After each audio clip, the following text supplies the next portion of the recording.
अरे सखी लाओ परीक्षावन होखे लागल। लाओ परीक्षावन के गाड़ी गीत गावा दुल्हा जी के।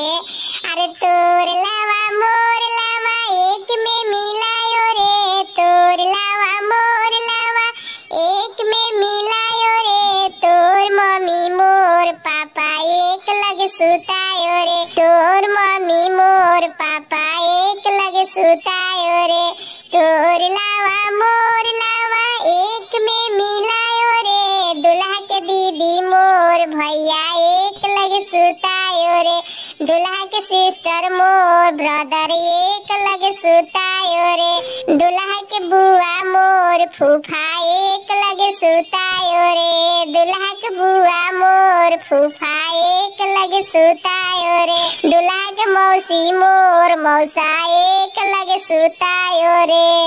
अरे ये सखी हजामिन मुंह लटका कोई बेरा से बैठल बड़ी नेक खाती तनी हजामिनो चाची के तनी गाव। अरे हजमा मारे मछरी हजमिनिया बिन बिन खाए रे, हजमा मारे मछरी हजमिनिया बिन बिन खाए रे, हजमा कहे सुते के हजमिनिया भुन भुनाए रे, हजमा कहे सुते के हजमिनिया भुन भुनाए रे।